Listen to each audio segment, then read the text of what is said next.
Yes, we're live. Fabulous. All right. All right. I shall minimize my screen so I can stay in tune with the chat. Hello and welcome, everyone. Hello, hello. And we are excited. Sorry, I'm just zhuzhing things. I'm here with Anna. Everyone give the lovely Anna a round of applause. For Hi, those everybody. who Good do to be not here. already know Anna, she is amazing. She is Arwen. Anna is Arwen. And from this moment on, feel free to nickname her Arwen because she is divine inspiration incarnate. So, Anna, do you have anything to say before we begin this Bonestone Bash? Oh, well, you know, it's been quite a week, and I was kind of putting in some snippets on the Facebook page. And I think people are aware of the cards that we were doing, those that were in the group. So we have the 2 reveals going on as usual. And so both cards are done. And actually, I should post. I'll post I posted the devil card, so everybody who's on there kind of knows already what it looks like in the actual template itself. So Are we ready for the reveal of the cards, the full one? Ooh, yes, we're going to do now the monumentous reveal. And this has been going on over the last 2 weeks.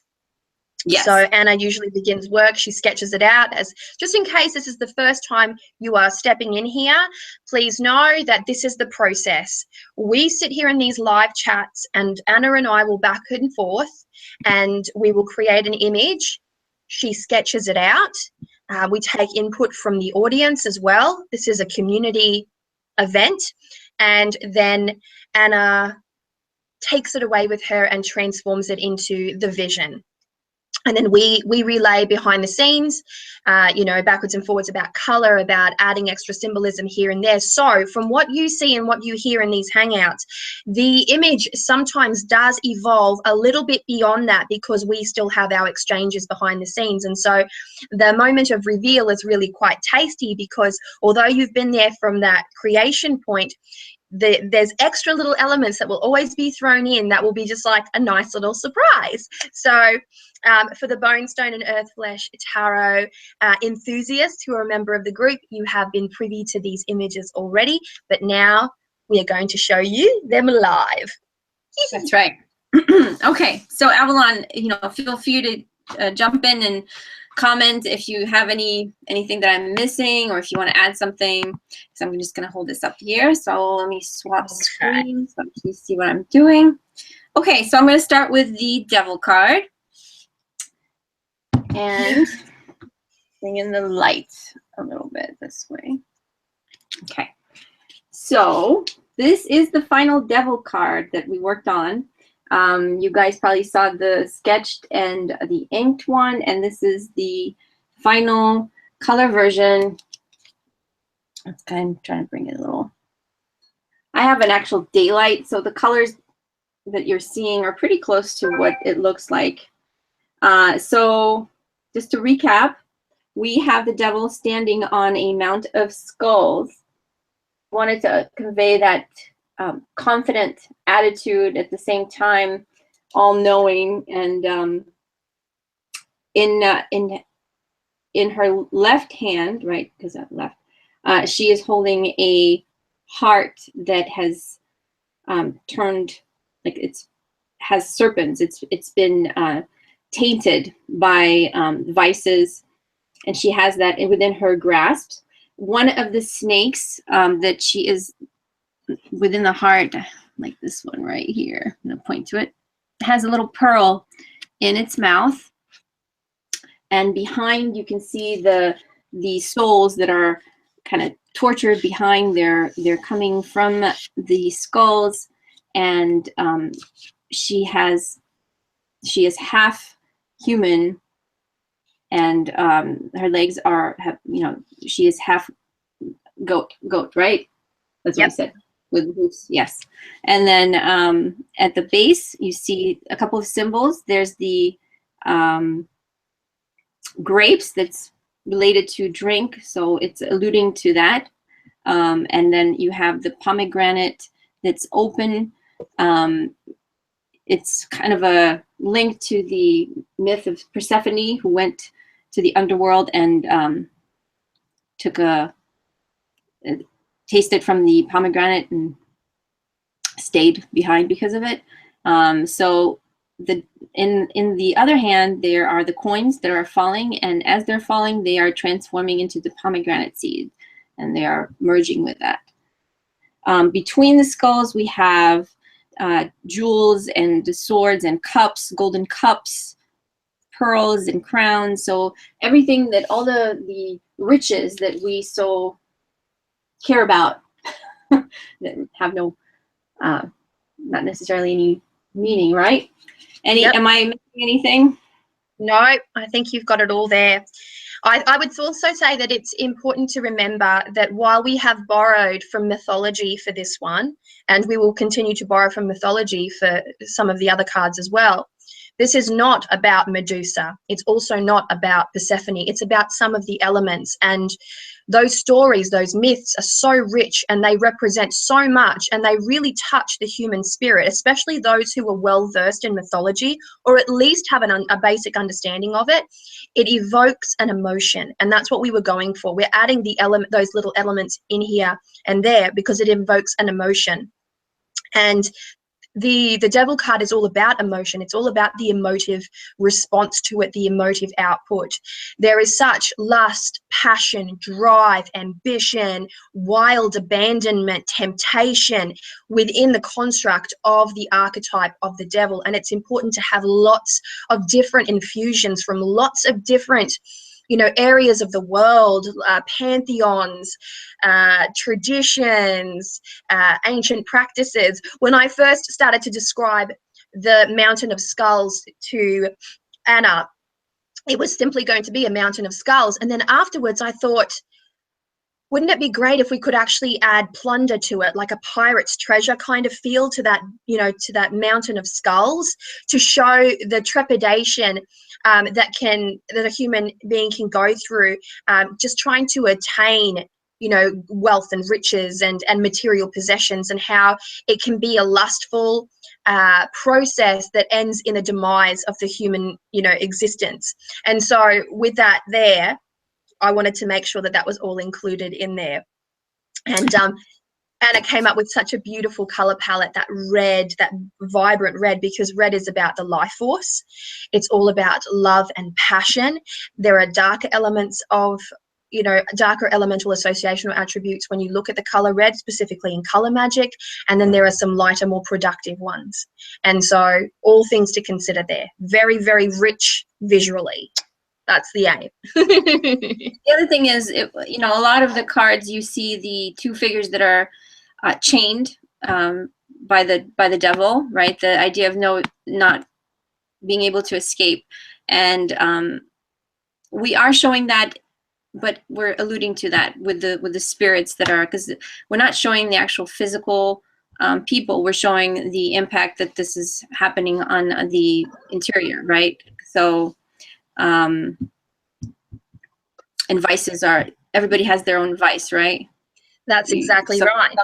You can't really, what's something that's vice for somebody might not be for me. So it really depends. It's very subjective in a way, right? So that's precisely right. Now I've got a cheeky little chonga here. There she is. She's escaped. She's escaped her bedchamber. I'm just going to go and top up her little drink. So Anna, would you like to begin showing the justice card? Yeah. Yes. Goodness. And I'll just mute this.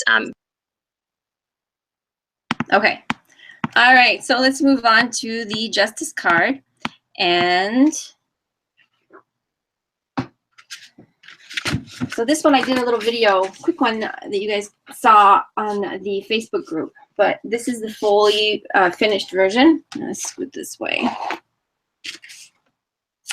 And we have the two figures. So instead of showing justice with the balance within her hand, just, you know, making the decisions, we wanted to show it a little differently. So we have the Amazonian on the, I guess it's your right-hand side. So she's clad in the typical Amazonian outfit. We have, and on the opposite side, it's the peaceful, the understanding, the opposite of, I guess would be the punishment aspect of justice, right? So she is holding an olive branch within her palm, and there are two runes that are hidden within the card, and let's see, I can point them out. Hold on. Okay. Sorry. Okay, so this is the gift rune right here. And I believe it's pronounced Gifu. I'm not good with rune pronunciation. And then we have the second rune right here, which is actually the arrow itself. And it's for direction, and also, I forgot the name of it now. Oh, I'm drawing a blank. And I typed it up in the Facebook group, so, okay. Moving forward, the idea that we have this figure is clad in white, so it's also purity, and then we have the dark background, so we wanted them to stand out. The warrior has the bow and arrow, but she's not attacking right now, and the way that we wanted to portray it is have this knowledgeable look to her, like she is looking at the viewer and pretty much knows what's going on with you. So it's also, she's not, a negative figure, she's just is. And so it depends on how you interpret it, right? So you get two aspects of this card in one. So that's what we have for that. Let me see if I'm missing anything out. Okay, I just have to find that rune, because now I can't remember what it's called. Are you talking about the crossed rune? The arrow. What is the arrow rune called? T-I-R. Yes. Yeah. Yes. And it's after the god Tyr. I should have remembered. Yes. Yeah. So yeah, I just went over the two runes, and then the idea that they're, instead of holding the balance in the traditional way of showing the balance within the hand, we're showing the two versions of the card depicted in two individuals. That's exactly right. That's exactly right. And so we have used runic symbolism here, specifically the Elder Futhark runic system. And I happen to be very in love with the runes, and I am nowhere near proficient at the runes, but I do work with them, and I'm cultivating a deeper understanding. And so we have chosen to use runes in several of our cards, and then this is the less obvious.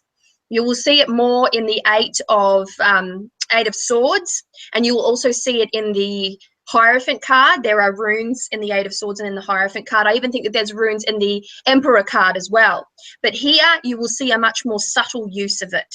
Everything's very subtle in this one, because justice has to be well balanced. It can't swing, in any one direction. It has to be very well balanced. Everything has to be fluid. There has to be, equilibrium there. So we've chosen to do that. Now, I just wanted to give a plug to one of our viewers as well regarding runes, and that is that if you are unfamiliar with runes, with the rune system, then the beautiful Norse pagan tarot witch who is with us right now, hi Soren, I looked on his channel yesterday or the day before, and he has just started an Introduction to Runes series on his channel. Soren is Scandinavian. You best go and watch that one, because you're going to get it right from the source. So go and check out his channel and educate yourself on the runes.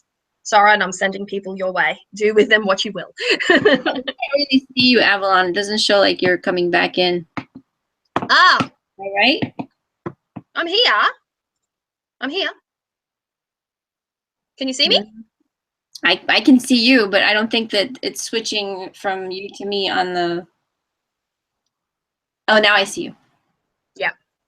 I think that was my fault because I clicked on one of the tiles. It's all very tricky. It's all very tricky in the back of house over here. Also, folks, I just wanted to say, and I had to say this to Anna ahead of time as well, I am completely without internet service at home. I have an ongoing issue with the NBN at the moment that's causing me a lot of stress and frustration. So what I'm doing at this very moment in time in order for this hangout to occur is I'm hotspotting directly from my iPhone.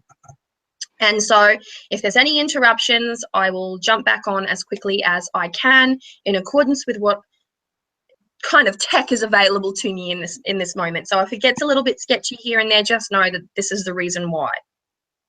Oh, there's one thing that I think we should mention, because a lot of people, I got a lot of questions, and I don't want, the deck is not ready. We're not printing it. Avalon has a couple cards, but it's not ready for print. So I've been getting a lot of messages asking for, because they saw your video. So now they I will, you know what? I feel like I should show you. I might go and grab the cards, Anna, and I'll just show the little proofs. For my birthday, the ever beautiful Anna sent me through a little surprise package, and it was proofs of some of the cards that have already been created, not the full deck, not the deck ready for distribution, just a little bit of a taste. And she said that she thought that it would be helpful for me to be able to just see it in my hands. And I got to tell you, that's the closest I've come to crying in years. Really, truly, very emotional. Aw.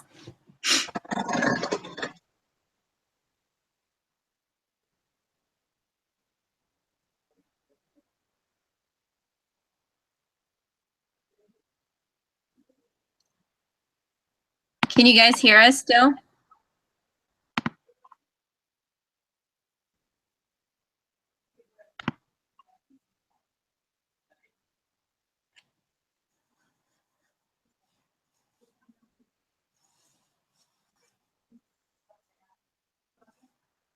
I'm just going to read through what you guys are saying while she's coming. Okay, so you can hear me. Okay, good.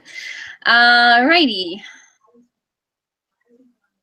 Oh, thank you, Mr. Crone. Thank you. It's been fun making them, so I just love the process and everything. Norse, Pagan, and Tarot Witch. Yeah, we added the runes, and I just think that they're helpful, especially for some of the cards, because it gives a different direction to it, and it kind of sometimes can make it a little bit more clear what's going on. And so I think that they work.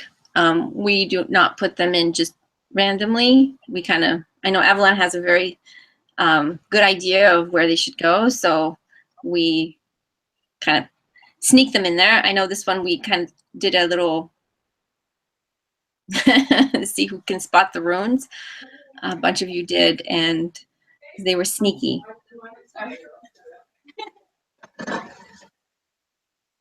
Hi guys, so sorry. I've actually got the NBN technician here, so I'm, you know what? It's just all happening. It's all happening right now.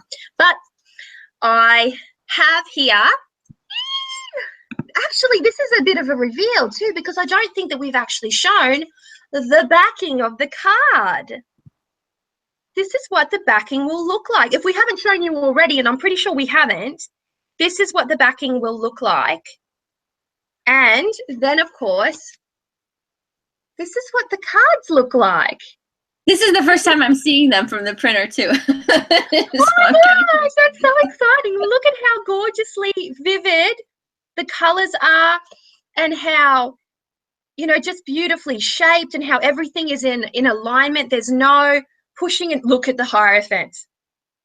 Look at that Hierophant card. There's no pushing and pulling in any direction. There's no unevenness. There's just a lot of vivid color, feel. And so look at how clear the little image in the water is there of the tiny little girl cowering, and you can just see very slight cutlasses, you know, like arching over her. It's all very visible. Nothing is skewed. Look at the High Priestess. Everything in this card pops, like everything pops. And that black is so striking in this regard. Here's the Fool. My children loved the Fool card. They loved it. And the last two are here. Magician and the Queen of Wands. I know. I should mention ahead of time as well, because Anna and I have had this question, and somebody had written a remark regarding the Queen of Wands here, and they confused it with strength because she wasn't holding any baton, any wand, any staff or anything like that.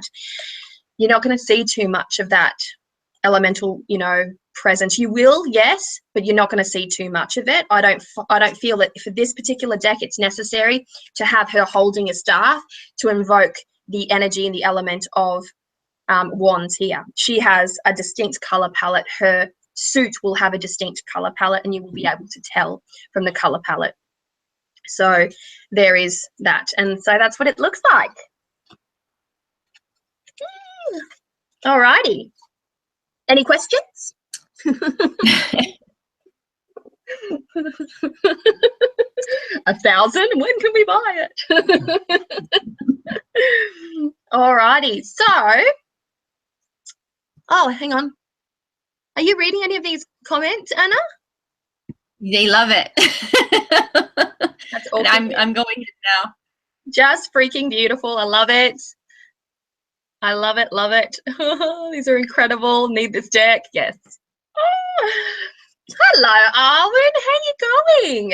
We've got Miss Arwen here. Are you all familiar with Miss Arwen Lynch, the professional joy seeker? Yes. Say hello to her. She's in the chat. Say hello. Thank you, guys.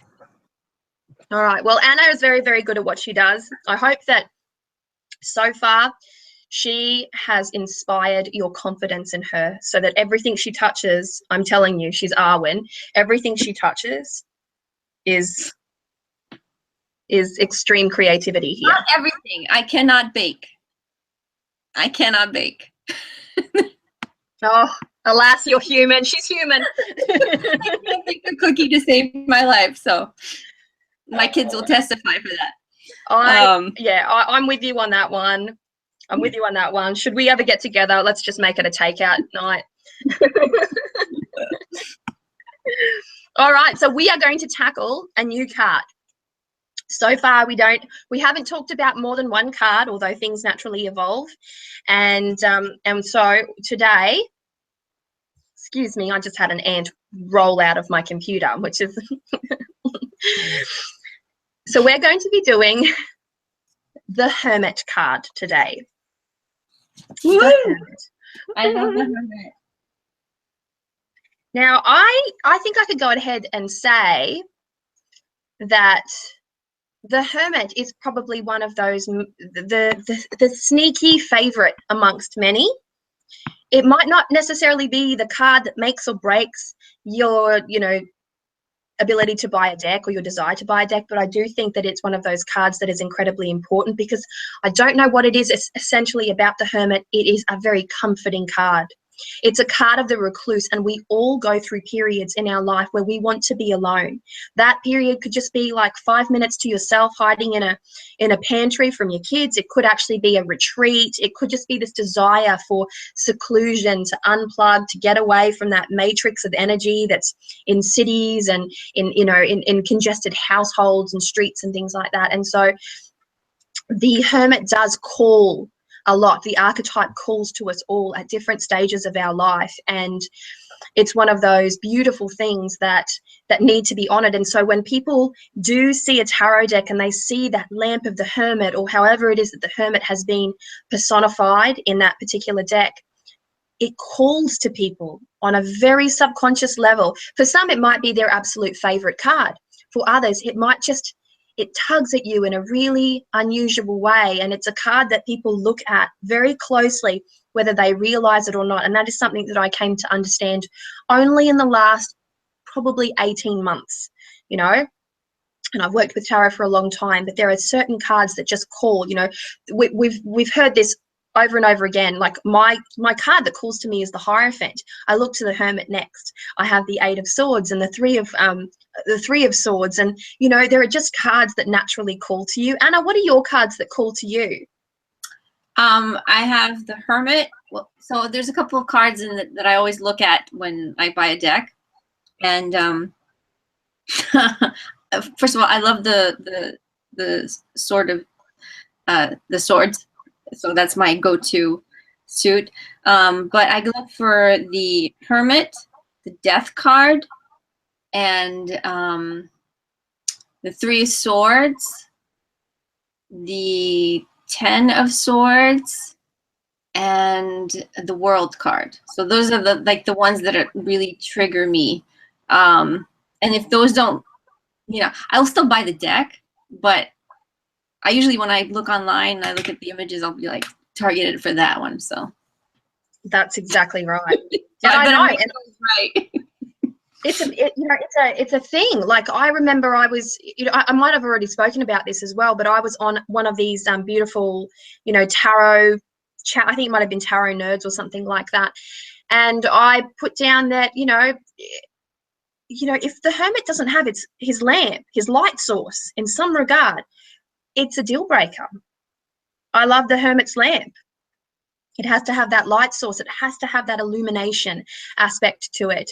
And, you know, if it doesn't have it, it's a deal breaker. And then that evolved a conversation where people started to say that for them, the Empress had to be pregnant or have a child, or have that element of fertility, visible element of pregnant belly, or, you know, birthing the child, the cornucopia, you know, something there to, to represent the fertile nature of woman. And I was really surprised about that one, because I thought, Empress, you know, I don't necessarily see the Empress as always having to be pregnant. I see her as sensually feminine. And so whatever evokes that sense of sensually feminine. So that's not a deal breaker for me. But the Hermit's lamp, deal breaker. Deal breaker. Yeah, the other thing that for the Hermit, for myself, I've noticed, and I mean, it's also because it's called the Hermit, but majority of the cards depict the Hermit as a male. And some of them are really gorgeous, and I love them. Not to be, but I wish I could. You know, there is a part of me that wishes that there would be some representation of a female hermit, and you know, that's just my own preference when it comes to the Hermit, because I see it as I guess in a way, an extension of the crone kind of aspect. So that you know, again, it could be because of my beliefs that I'm projecting that, and I'm not saying that it has to be that way, but no, for me, I think that is how I connected in a little bit, because that seeker aspect, where, and the lamp, I agree, or some source of illumination needs to be present, because that kind of is the whole purpose. He is a seeker, and in order to seek, he has to see. So, yes. All of these things are really important. Now, you know, when we look carefully at the archetype of the Hermit, they are very much linked to the sun sign of Virgo, and the methodical nature, the detail oriented, the ability to troubleshoot and capture a situation and really, unpack it and get to the root cause of it, and then create some form of change or healing, or instigate an action after that. And the Hermit has this element of bird's eye view. It also has this element of quiet, peaceful reclusiveness, and all of that rolls into one to create such a beautiful archetype. And so when when Anna's talking about the crone, I see that very much, and it makes a lot of sense to the ebb and flow of wisdom that pours out of the Hermit per se. And the Hermit, his ability to discern, his or her ability to discern when it is time to move away from the pack and be a bit reclusive. That is about deep understanding of the self, understanding the rhythms and what is necessary for each individual, as it happens, authentically for each individual as well. There's a tremendous amount of power in in staying silent, and also there is a tremendous amount of healing and mind clearing that can occur when one chooses to just, okay, I need to take a bit of a breath, I need to go for a drive, I need to, you know, go away on a weekend, I need to go to a retreat, I need to just be alone for 5 minutes in my bedroom while I cry or while I release or while I meditate. You know, these choices are very wise ones. They are the choice of a person who knows their processes and understands that there is a tremendous amount of healing that can occur, and understanding and perspective that can happen, that can surface inside of us when we have that moment to be very still. And that's when things become clear for me. You know, that's when things become infinitely clear, when I can go for a drive or when I can go for a walk down to the beach and just clear my head for a bit. When I have that space around me. You know, I react really well to space and to seclusion. I can spend days without speaking, without actually speaking, away from people, away from my phone. I love it. I love it. That's the hermit. That's the call of the hermit for me. I think every mother in the world knows this feeling of just like, I want to be alone. But the other thing is, like, and here's the opposite. So I want to see that, but at the same time, there is also, because traditionally how he's depicted, it is an old man, right? Which kind of isolates the other part of the population, you know, the young ones, the young people, or who are actually looking at the hermit, and you can kind of get a little bit of a distance in the sense, like, well, you know, you don't really relate as much. I mean, I relate more now to the hermit than I did, 10 years ago. So the older I get, the more I relate to cards that are more like depict older people, I guess would be the way. But I was thinking, if you were keen on the idea, you know how you were talking about like incorporating some shamanistic aspects, and how we did pull through a lot of imagery. Like we had in the Hierophant, we had the owl that was present. Yep. And how that is just an element that, we have the owl, we had the raven in the magician. Mm-hmm. But what if we actually take it a little further and we show the meditation state, like, because the hermit is going into a meditative state, right? Whether he's with his lamp, that's what he's actually seeking. And you see him sometimes sitting on that cliff, which in a way is very kind of related. It is linked to the Fool, because the Fool is stepping off the cliff. The hermit is on the mountain. So I understand why it's shown that way. But if you wanted to incorporate a shamanistic aspect, like actually incorporate when you go on a journey, right, and you relate to you take on aspects, or you look within and you find different aspects of like a different animal, or and kind of bathe yourself in that element. So if we could bring some of that in with the light, I don't know if that would work, but that was one of my thoughts of going towards like he is within the space, or she is within the space, bringing light from within, but it's the light that is coming because she is doing a lot of work, internal work, right? Yeah. So how do we show that? How do we show that? Well, what I was thinking was showing whoever it is, in a direct relationship with the animal spirit. So if that is showing like the holding, like having the light source in front, or holding it, however, the lamp, or if it's a candle or a flame. But you know how like sometimes behind if you imagine like this animal spirit kind of coming behind. every time, Anna, every time you do this, that's when it happens. Okay, this is what I've got. This is the image that I've got. Oh my God, I brought a tear to my little eye. This is what we've got. In Australia, we have rock art all over the red walls. Yeah. Right? And so I'm seeing, this is what I saw, and feel free to jump in here and adjust where you will. Crone woman heavy crone woman sitting cross-legged. So you don't have to show necessarily her legs, yes, but sitting cross-legged. Lotus position. Yeah, lotus position. Not is it lotus? Where she's sitting across it. No, not yeah. You meditated. Yeah, like the legs, like yeah, that one. That one. Yes, the one I can never do. Yes, sitting cross-legged, and the either she's holding a torch, like a wooden torch that's flaming, and the actual reflection behind her is a wall, a cave wall, and it's full of rock art. And you can do that.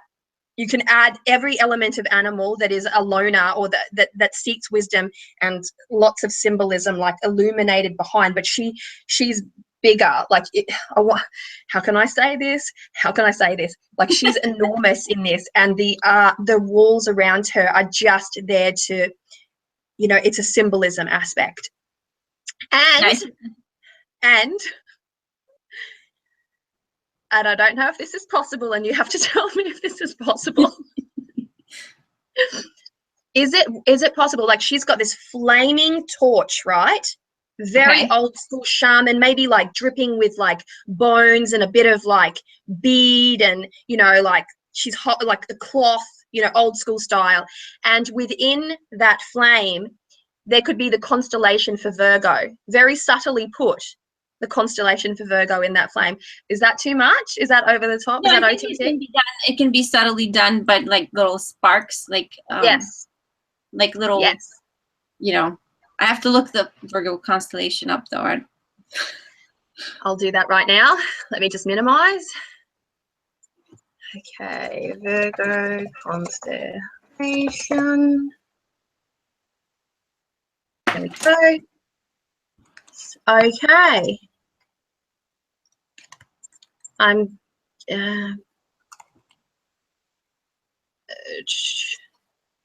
Let me have a look. I found one pretty subtle. I think this one will work. Oh, okay. Here we go. Copy image, and then I'll Facebook paste. There we go. Can you send me a link of the cave that you were? Okay. Yep, I can do that right now. Hang on. I'll also share this for you guys. I'll share. I'll just put it in there. Okay. It didn't go. It didn't go. No, I got the constellation. I see it. No, but I can't seem to put it here in the chat. Oh, you can't. No, what you can do is put it up on the. I tried that too. I thought I could. You can put it on the Bonestone Facebook page. Okay, I might do that right now. And okay, if anyone wants to have a look at it, it's going to be in the Bonestone constellation for Virgo. Okay, paste, and then cave.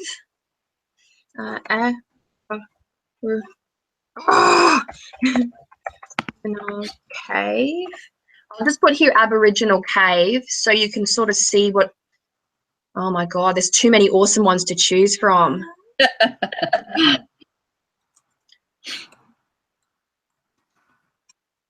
Okay. I'm just gonna give you. I'm gonna shoot through some examples. Okay. Save as. I'll just put here rock art 1, and then this is so. Where did you put it in Bonestone? I haven't yet. I've just saved it because I'll send them all through at the same time.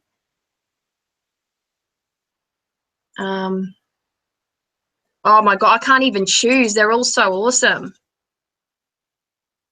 What did you type in? I'm curious. All I typed in was Aboriginal cave. Okay.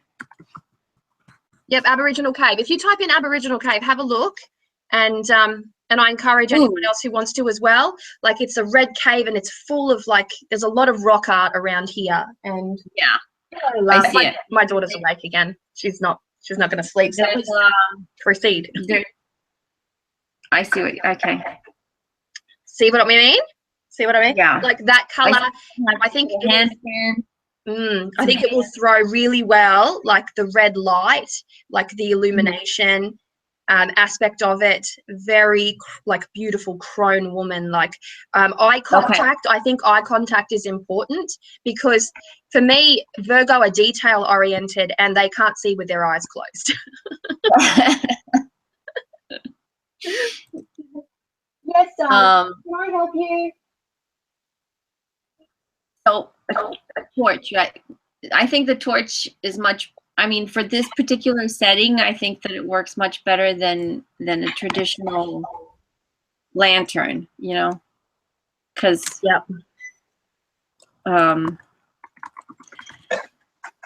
don't think that it's in the setting. You know what I mean? Like, it's not really in the setting. All right, I'm going to show you some images that I've put aside here of the Hermit card so that you can sort of have a look at some of the ways that it's been depicted. I didn't go to great lengths to acquire these. This is whatever's on my table and the decks that were closest behind me because I was sitting down when I did this. Para. That's not great, honey. That's not great. It's great. Is it okay if I do a sketch?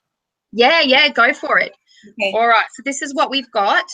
This is the Hermit card from, hang on. This is the Hermit card from the Lumina Tarot. And so she's a more journey aspect. I call the Lumina Tarot my Victoria's Secret deck because every character depicted therein is a saucy minx. So look at that. That could be a runway fashion show. This is the Hermit card from the Wild Unknown, which is quite the perfect card really when you think about it. One of my favorite cards in the Wild Unknown, and I'm not like huge on the deck, but it's one of my favorite cards in the deck because I feel that it does the job. It really does the job. Then I've got the Deviant Moon here. Gotta love Patrick Valenza for this one. It's much more grotesque, but in a jovial manner. Like, you know, if this is not your kind of bag, if you don't have a sense of humor and you're very sensitive, then you probably won't see as much humor in this card as I do. But I happen to think that this is a really funny card. But I have a tendency towards things that are morose, and I like to look on the bright side of life. So then we have the Hooded Man, and this is from the Wildwood Tarot. And the Wildwood Tarot is probably one of my, you know, most kindred representations because it's not man, it's not woman. They've done a really good job of making it a little bit ambiguous. And staff is there, the lantern is there, the cave aspect or the, you know, the journey through snow. Para com isso, por favor. The journey aspect. Kado, I love you. And so there you have it. And there's also, like, if you look really, sorry baby, there's also a holly, like a wreath there to depict a time of the year, to depict the stillness of winter as well. And so there's a lot of symbolism there. And you've got to give it to Will Worthington and the team from the Wildwood Tarot. Will Worthington did the art for it. That's Will Worthington art. And then, of course, I've got, and I'm going to leave the best to last. Para com isso, por favor. Por favor. Cuidado. Cuidado. Then this is the Tarot of the Vampires. So you've got a little bit more skulking and retreat going on. No, don't stand on the tarot box. Like a bull in a china shop, this child. She's only 2, but she can cause some damage, I swear. Don't step on it, Bubba. And so this is, gosh, Ian Daniels. Tarot of the Vampires by Ian Daniels. Very, very interesting. All elements are there. You've got the lone wolf aspect. You've got the lantern in a much more torch-like scenario. Very, very good. And then one of my favorite hermits goes to Ciro Machete. in the legacy of the Divine Tarot, and that is this one here. And I find that this is one of those really, really brilliant Hermit cards. Really brilliant. It's there. There's a lot of expression in the Hermit's face. You want to sit on my lap? What do you think of this one, Cheeky? That one. Yeah, that one. Serenity has spoken. And so you've got that beautiful aspect of the Hermit. I would like for you to see that out of these, just these examples, one is an animal and only one of them is female. And so typically speaking, the Hermit tends to be depicted as a masculine more so than it does the feminine counterpart. Now, you know, that's neither here nor there, you know. I don't want to make this necessarily a focus. The gender of any card is not to me the focus, but it's nice, it's refreshing to depict a card in a different setting where possible. Don't lay down. I need you to put yourself to bed now. It's time. Okay, so I'm going to address, if there's any questions, let me know, because, okay, wow. I'm just looking at the chat. It erupted. It exploded. And I'm well behind. Okay. I'm seeing how the Hermit card is depicted in different decks. Yes, exactly right, Soren. I look at the Hermit, the Empress, Three of Cups, the Death card, and sometimes a deal breaker along with the Three of Swords. And Cameron, the Lamp of the Hermit must have stars captured in it. Nice, Arwen. I like where you're going with that. I don't mind female. I thought eye contact would be cool. Yes, eye contact. Divine Gypsy, eye contact is in fact important for the reasons that I've already mentioned. Maybe her looking at the lamp. Since the Three of Swords is about like betrayal, it would be nice to see actually someone stabbing the Three of Swords in someone's back. There is in the Crystal Visions Tarot. There's the Three of Swords in someone's back. Female Hermit would be cool. Yes, Jennifer Hodgkinson, Nikki Sparkles in the cave. Hi, by the way. I love the female Hermit, not old, but like 40-ish, growing into her own strength and wisdom. Nice, nice. What else have we got? Hey, Jessie, how you going? Mr. Crone. What have we got? What have we got? We've got lots of hoorays, lots of woo-wooing. Oh, hello there, Two of Owls. How are you going? Hey, can you tell me, all right, what about putting a pendant or something that would depict some, you know, like, I feel like she's type of, because she's going to be sitting towards the, you're going to see her sitting, and I feel like there's need of some form of an amulet of some sort. I think a bone pendant. Okay. I think you should have bone. Mostly because my favorite necklace at the moment is a deer bone antler. So it's my power piece. It's my fetch. And I love it. And the way that it sits like essentially a tooth, like a really long tooth. Mm-hmm. That's one of my favorite things about it. And it's got a lot of what do you call it, texture. There's a lot of texture to it, and that's what I really like, is that texture. What else have we got? I guess Avalon. Is that your birthday? Yup. The bone and the feather. Yep. I never lied in my life. Two of those.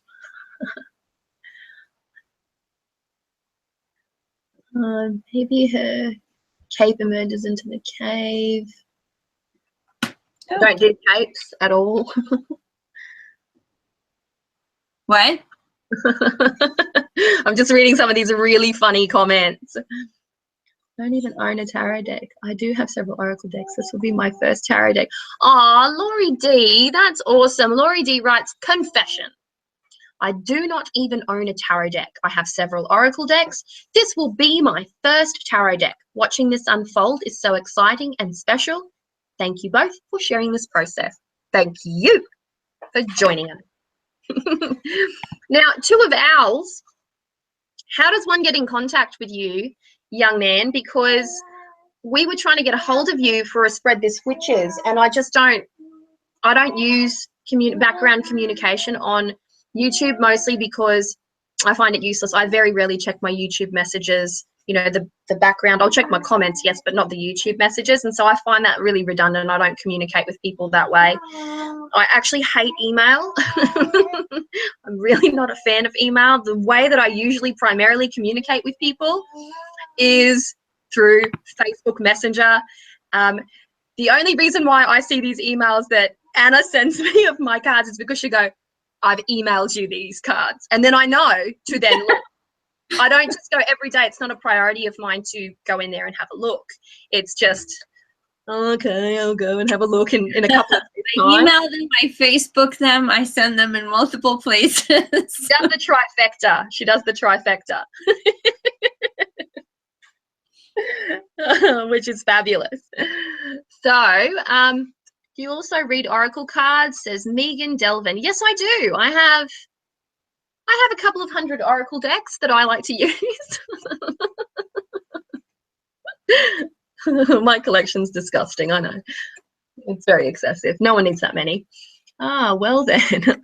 I don't have Facebook. I tried twice to get it and they kicked me off because the last name Two of Owls is offensive and racist. In which case, I shall email you. Oh, well, actually, maybe you could email me. I don't know.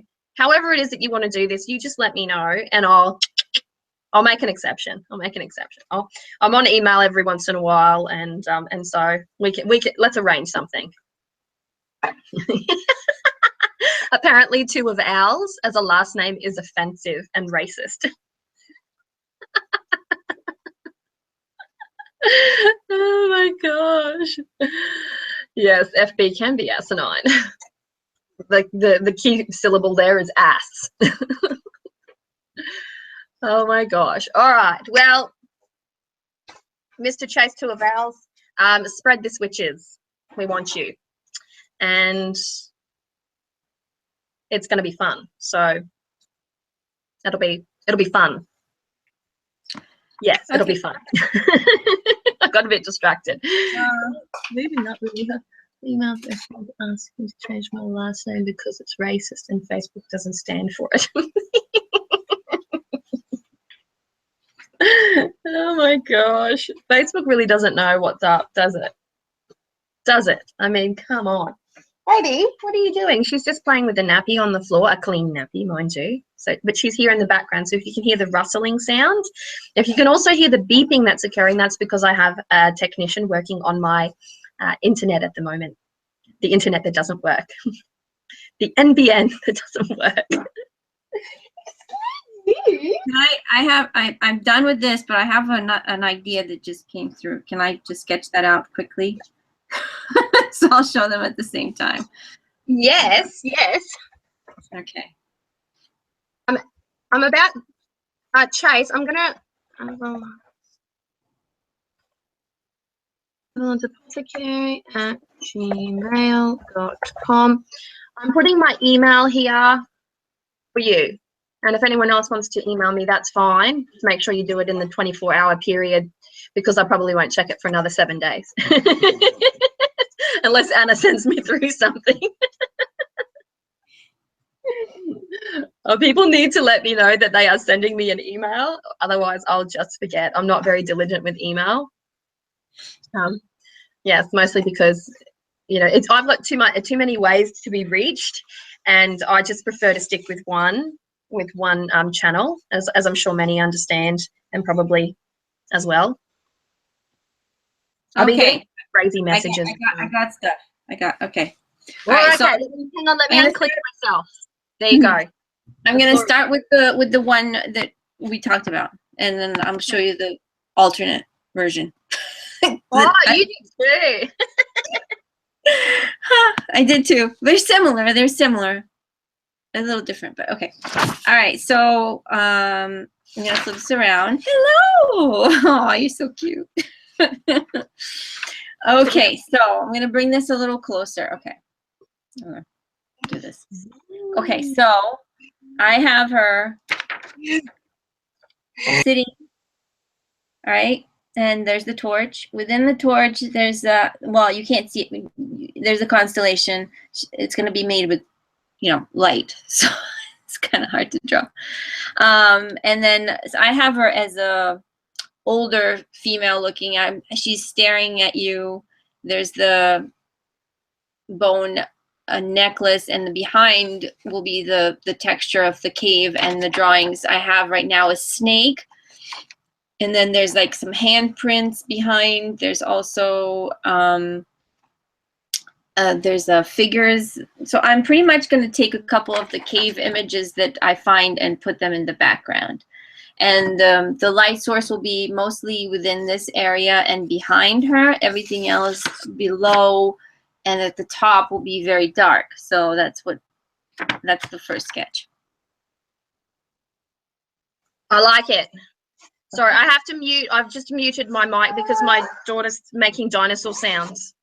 That's okay. She's in tune with the cave, with the images. Maybe we'll put one in behind. She's extremely intuitive and annoying. Okay. And then the second quickie that I did was this, which, yeah. So I have her sitting, looking down, and I have the constellation within, but the way I was thinking was almost like if you had like light source coming through and there was like she was bursting, you would see like little cracks inside, and the cracks would form the constellation of Virgo. Interesting. And then behind is the cave, but behind, if you can kind of see, is like this kind of bird kind of wings thing spread behind, and then the cave with the figures are behind. So it's just a little twisty. I like it. There's this one would be dark inside, and then you'd have like lights. The light would be from the hand also, but then there's like the constellation thingy going. What's the bird? What's the bird behind her? The bird, I just drew quickly. I was thinking like an eagle. Yes. Okay, I was thinking an eagle as well. So like an eagle kind of, but you would just see the like almost like a see-through kind of thing. Like yeah. So, I like it. And then the flame, I have it sitting like she's holding it sideways because I removed it from the middle so you can actually see the bright constellation kind of. So imagine like if you had a cracked wall, right? And it would be dark, and then the light source would be behind the wall. You could kind of see between the cracks, light coming through. So that's how I was thinking that. I like it. Hang on, I've just got to remove whichever one. I mean, they're both very similar. I'll put it back to bed again. Give me a moment. Okay, I'm gonna go through what you guys write. Okay. All right. Okay, so Soul Journey likes the eye contact.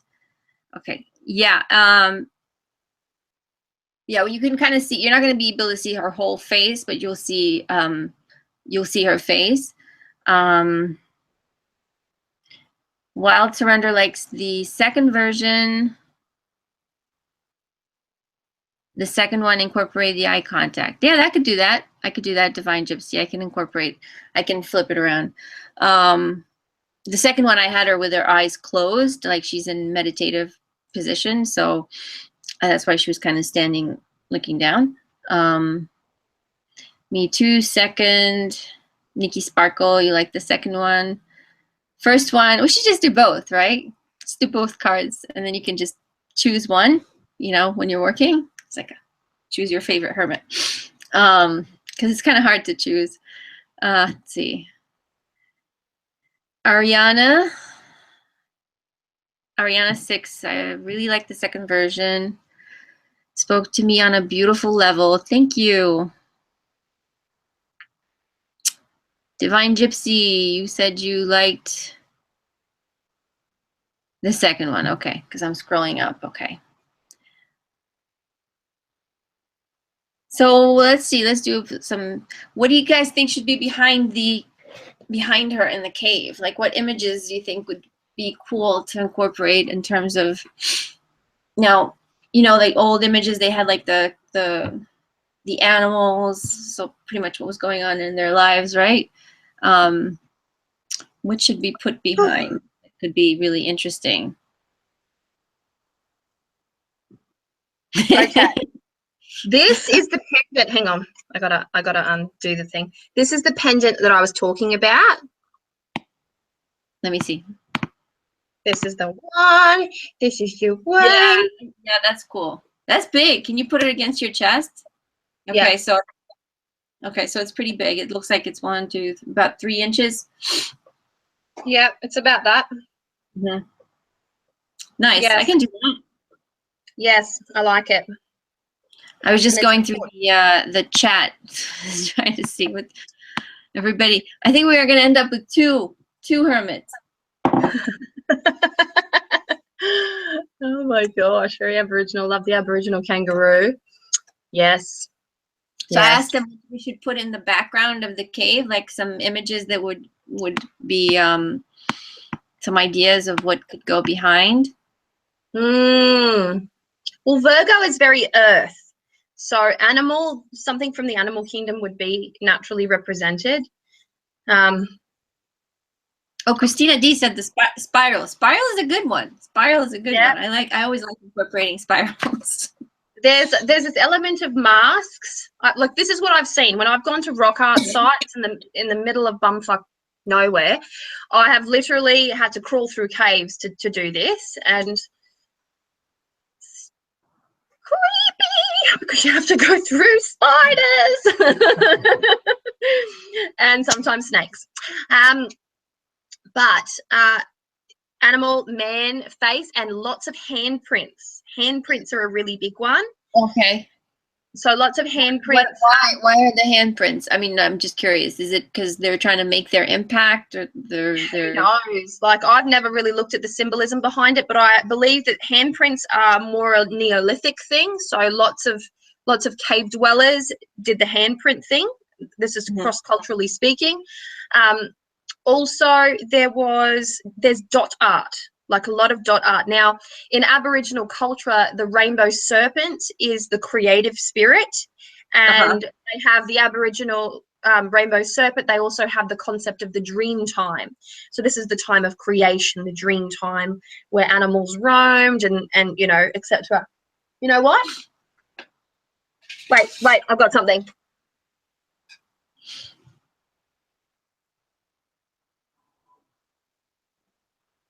Okay, funny story. Okay, so these are 2 little Aboriginal stories. This is an Aboriginal mermaid, traditional Aboriginal story. And that's about 2 mermaids, a young mermaid and an old mermaid in a rock pool.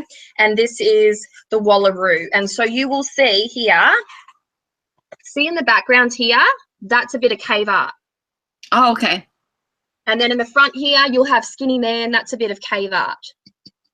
Okay. Yeah, I saw like a lot of the skinny people on the background. I saw the handprints, and I did see there was like a snake, which I put in. And then they looked like little aliens, some of them. Yeah, like that. But no, I mean, there was actually a head that looked like an alien, looked like a little, like had like 2 little. Yeah. It's a thing. It's a thing. This is less traditional. Anyways, I do have a few pieces of Aboriginal art within my house from when we lived in a remote Indigenous community. I think I've only got 1 left now, plus these 2 little books here. And yeah, so not a lot to truly draw reference from, but it's very well photographed, the cave art from up here, and it's very well depicted. It's preserved. I'll just pick some. I'll do like a search and look for a standard, like what, grab a couple of the images and just put them behind her, because it looks like there's a lot of images for it.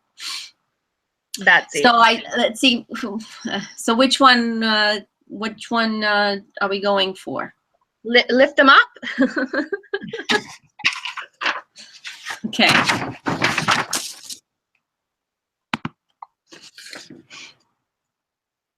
Can you see them both? Yeah. You know what? I like elements of both. That's what they were saying. I like the first one with the eagle in the background, though. This is the first one. That's the first one, yes. And then from the second picture, the eagle in the background. Oh, okay. Yes, yes. Okay. That's what they were saying, to make her look at you instead of down. Okay. Yeah. And do you want to do the constellation? You want to keep the constellation in the flame? No, I don't. I would like the constellation. I like the idea of the fracture and of the constellation. So maybe that could actually be in the wall. We could have the fracture of the constellation somewhere in the wall. That might be a little hard to show because the light source that's coming from her flame is hitting the wall behind. And if you put any light source in the wall, then you have to make the wall dark. So you won't be able to, you know what I mean? Because then I need to keep the wall kind of earthy, like the red kind of stuff that's going on, so I can actually, so you can see the drawings that will pop. I got it. I gotcha. I see what you mean.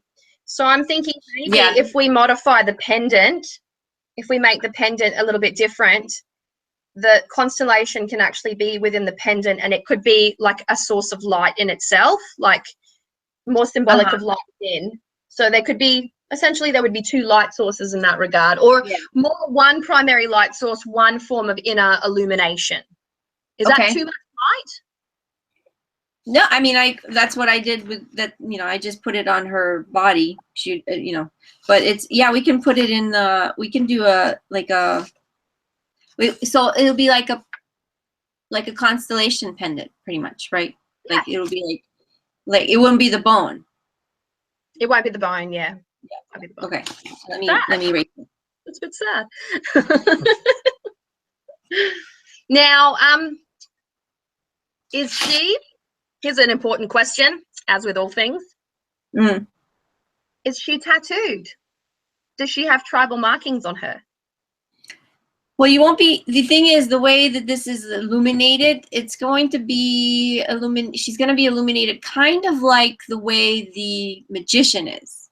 So, because if you have like a torch, you're going to see a little bit, you're going to see the outline of her legs, but there's not going to be a lot of light. So there's going to be light on her face, but in the way she's going to be cropped, you're going to see her, but you're not going to see a lot of her. I mean, you're not going to be seeing her this close, like the Hierophant, where she's like torso. So we could do that stuff.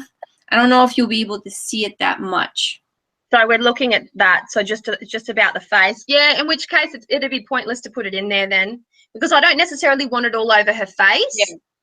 But I think that there is it's a question worth asking, folks. It's a question worth asking. I'm thinking. You know, you could put, if you really want it, I mean, do you want to see her?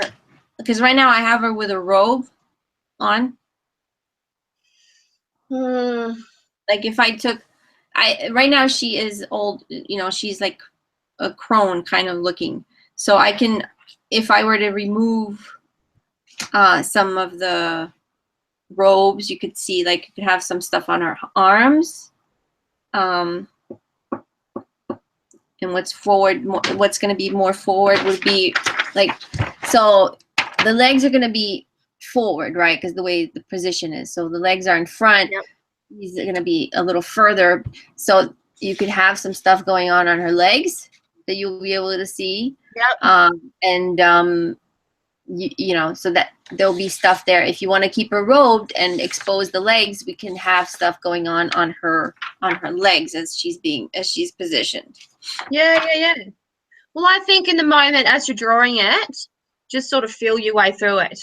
Little dot art here and there, you know, just a little something. If there's room for it, if there's no room for it, don't bother. Don't put it there. If you don't think it will add to the, I can always add on the face. So let's see what it looks like. You know, let's see how much detail we can get out of it. Like how much we can see of the face. once it's painted. And then like I'll do when we get to the painting stage, and see how much we can see and how it looks within the light source. And then we can add some tattoos if they'll be visible. Yeah, I think so. Yeah, that's it. That's a good one. So yeah. I'm just putting the I'm putting the constellation in the necklace. I won't forget it.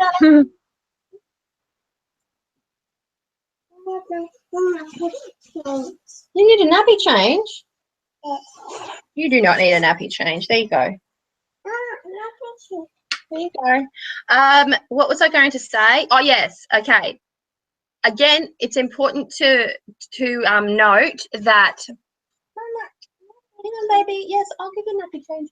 It's important to note that we're drawing inspiration from Australian Aboriginal for the cave, not necessarily for the overall image. So it's just the reason why I went Australian Aboriginal to begin with is because of the color of the red earth that is very present here, and it throws off this primal fire feel. And the rock art is something that I'm personally familiar with, but there's rock art all through the world. I'm just using that as a jumping off point. So this is your deck. So you're in Australia. That's it. That's it. You know? Yeah. You know what I mean? It's in my sphere of consciousness. That's what I know. But this is not supposed to be like specifically Indigenous. So I don't want people to get carried away with didgeridoos or kangaroos or koala bears or drop bears or. If there are any Australians watching this, the term drop bear will have made you giggle. So here I just drew it in quickly so I won't forget it. So we got the bird behind her, the eagle, which I have to research. And then I put the pendant, the constellation pendant, which will be bright. I'm thinking like little silvery, little glint. Sorry? Little glints of something. Yeah. And then behind we'll have like the images of the behind her, and then so the art will extend probably above like this. So right now it's not, it'll be more vertical. So about that top. Mm-hmm. So you're gonna have a lot more art at the top from the cave above her. I like it. I like it. Yeah. I actually think this is gonna be awesome. I think so. I think we got ourselves a hermit. I love how we worked with the hermit in a very different way to what we have to the other cards, which is very indicative of the Virgo nature of the card itself. Every detail was mulled over. Perspectives were addressed. Declarations given. Look at this. Hi. She came to help. Thanks, Chase. I'll have a look. I just saw your message then. I will have a look as soon as I'm off this broadcast, and I'll shoot you back an email. All things permitting. This is all things over here. Are we going to tackle another one, or are we doing? Yeah, you know what? Let's tackle another one really quickly, and let's just throw it out there to the audience, because. What cards? What do we still have? I need a deck. Ladies and gentlemen, I ask that you keep your suggestions to the major arcana, and understand that we have done the Fool, the Magician, the High Priestess, the Emperor, the Empress, the Emperor, the Hierophant. We have done the Hermit. We have done Justice. We have done Death. We've done the Devil, and the Moon. And the Moon. So we have World, Judgment, Sun, Tower, Temperance, Hanged Man, Wheel of Fortune, Strength, Chariot, Lovers to do. Is that right? The Lovers. The Lovers. L'amore. L'amore. So throw out your recommendation.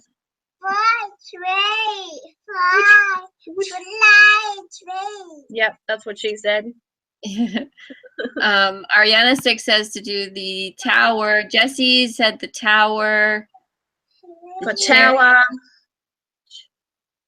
Ooh, tower, lovers, star, chariot, lover, sun, star. Ooh, we're breaking even on a few here. Star, lovers, tower, chariot. Woohoo! Woohoo! Woohoo! What else have we got? The tower. We've got a few towers. I can't keep up. They're all very uneven. It looks like the tower, the lovers, and the sun were the ones that came up multiple times. So no one wants the lovers. No one wants strength. Chiki Tonga. Baby. You feel? What are you in the mood to do, Anna? The question was out. Well, you know, I mean,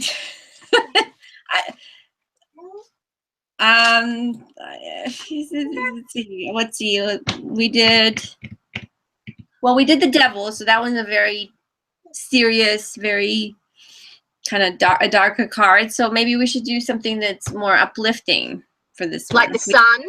We could do the sun, yeah, or the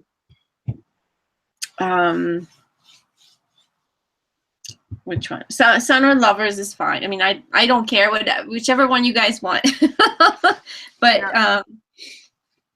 Holy doolies! All right, let's have a look. Okay, star, chariot, lovers, star, tower, lovers. There's actually quite a few for the lovers here. There's a few for the tower and there's a few for lovers. One, yes.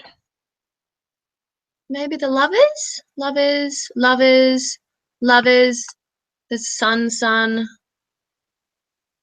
strength, the mood, sun, the lovers, the lovers, the lovers, the lovers, the lovers. Yep, we're doing lovers. That was great. Yeah. Sorry, my daughter just slammed the door. Folks, this is my suggestion to you. Go and get a cup of tea and or coffee. Depending on your hemisphere, I recommend beer, wine, or spirits. I am going to go and definitively put my daughter to sleep because she has now begun banging the door of my apothecary. There's a gentleman outside on a ladder, so I think that would be very disruptive to him. So everyone, we're going to have a 5-minute tea break. Anna? Okay. Yes. Avoid your kitchen. If I get out of this room, I'm going to be like... All right. Maybe you could do this for me while I'm putting the this little one to sleep. Grab whichever decks are closest to you and try to pull out some lovers cards. Okay. And we will go from there. And I'll mute because she's going to cry. All right. I'm going to go... what do I have? Oops.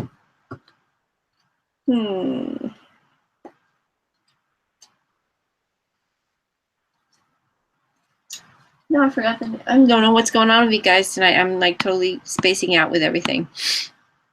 Anyway, what do I have? I have this deck right here. And this one is, oh, help me.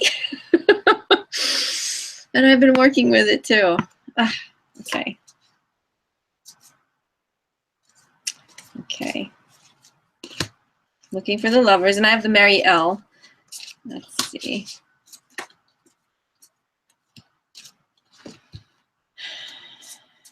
Lovers, what are you? They are hiding. You have, I have my drink here too. I have, what do I have? Di Sorono? Yeah. It's one of those nights, strong drink nights. Okay, let's see. Can't seem to find the lovers. has to everything but that one. That's the Four of Wands.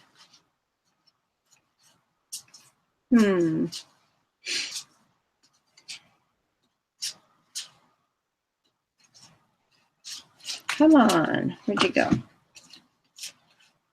Aha, I got it. Okay, so this is the Lovers.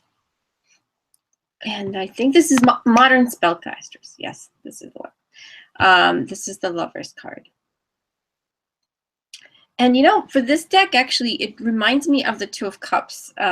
It's very like when I get this card, and I always like think that it's the Two of Cups, and then I read the bottom and it says the Lovers. So I get a little confused with this one. But I do like the fact that they are somewhat genderless. You can't really tell the gender that much. So I think that's pretty cool. And then the Mary L.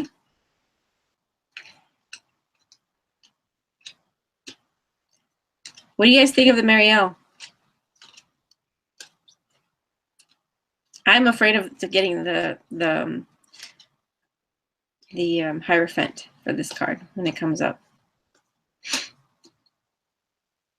It's just it's the one card that really irks me to some degree, and I know a lot of people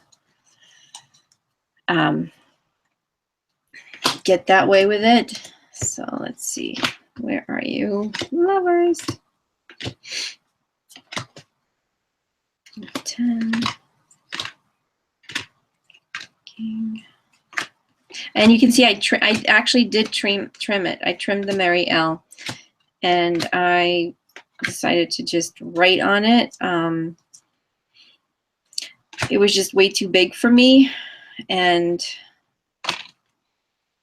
I mean, I don't have super big hands, and it was hard to shuffle, so I just went ahead and trimmed it. Okay, here we go. Here's the Lovers card for the Mary L.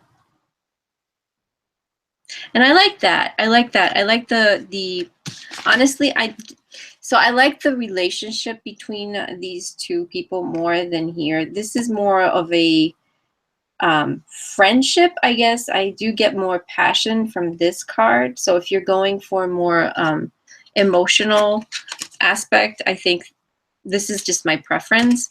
And there's something yin and yang about it. The fact that he's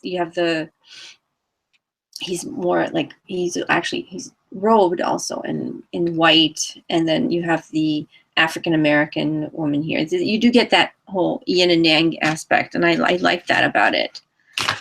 Yes, soul journey, sensual passion. That's what I'm aiming for. And I also have, hold on, let me get it. I have multiple decks here, but let me get this one.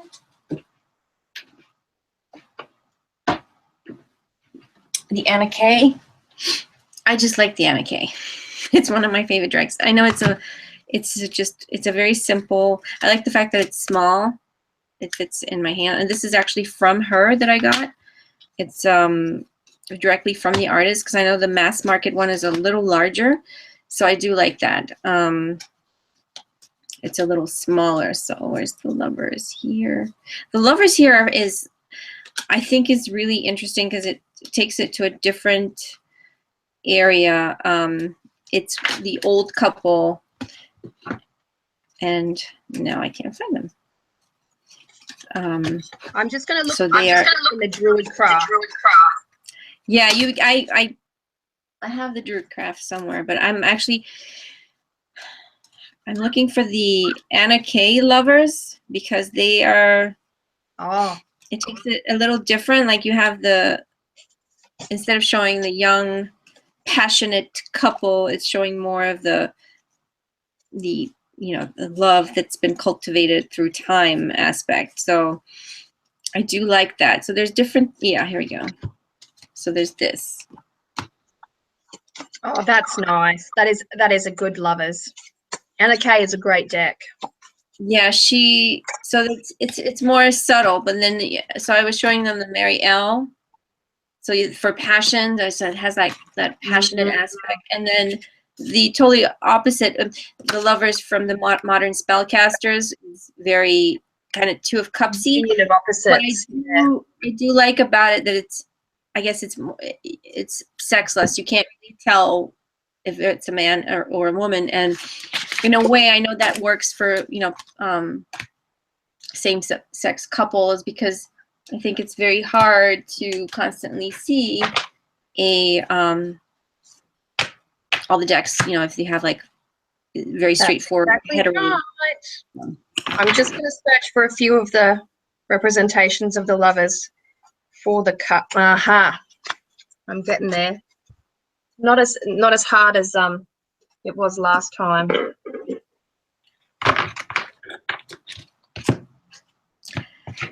So, what I'd like about, can you see what I'm showing you? You can see, you're sitting down. Okay.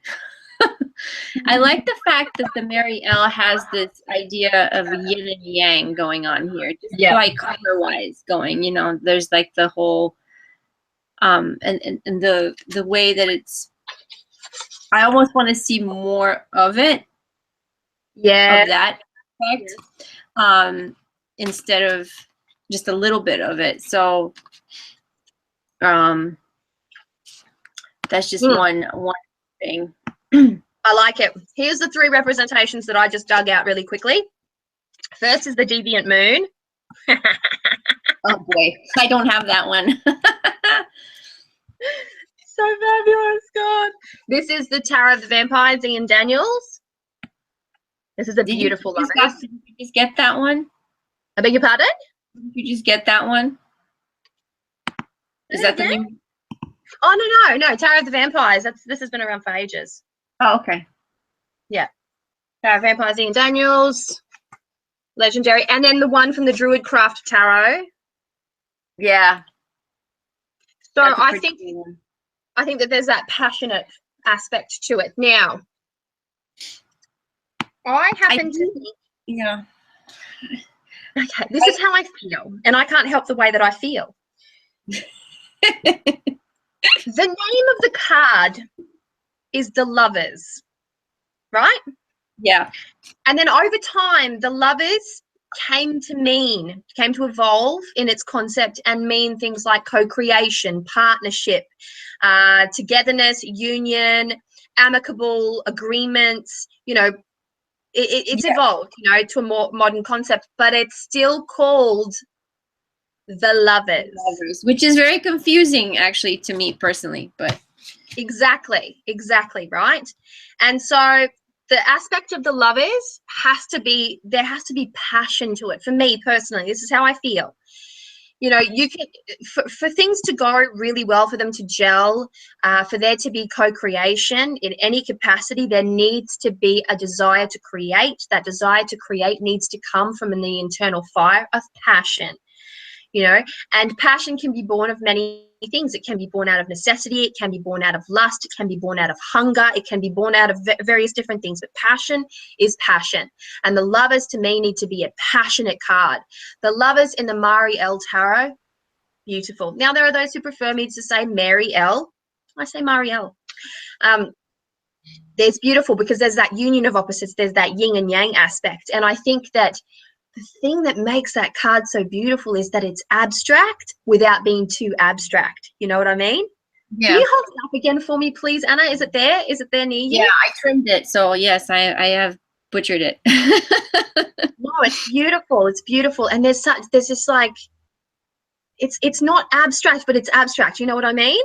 Yeah, no, that's what I was like. There's like, and I really love it's like the Mary, the veiled Mary, if you notice the very back. In the background, yeah. Yes. So so yeah, we're on the same length in terms of how to go about it. I do want to keep. So I think that you can show it without. You don't necessarily have to show the angel as much. I don't know. That's just because there's always the angel that presides over the couple. You know how I feel about angels, don't you? Yes. I think it kind of takes away. There shall be no angel here. I think it takes away a little bit from the intimacy of the card, I guess. When you put in a third person sitting there staring at you, well, maybe some people like that. It's not a porno. It's not a porno. But yeah. I think that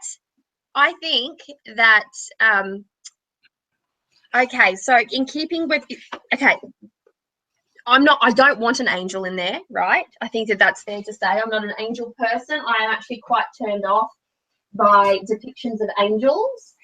This is no offense to anyone. It's just when I see an angel, my mind doesn't think angel. It thinks spirit guide. It thinks guardian. It thinks other things, ancestor even. Yeah. And so what I would like to see is still there to be an outside force there, but that outside force, I would like for that outside force to be Arwen, to be the creative juice, the inspiration. And that could essentially be born out of a cauldron. Ooh, I like yes. that.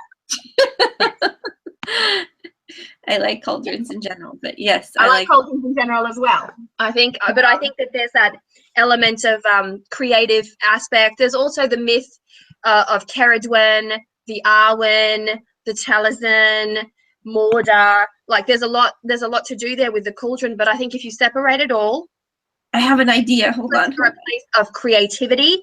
They are a place of transformation. And I think wherever there is love, the presence of the lovers, the presence of that union of opposites, you will get transformational energy. You will get great transformational energy. You will get co-creation. You will get alchemy. Alchemy. I have to hold that thought. I have to sketch something out. You just go for it. You got me in there, so I'm gonna sketch it out. I mean, it might be. Okay. I won't say what it is. You guys can. You'll. I'm sure you'll know what it is when when I show you. So.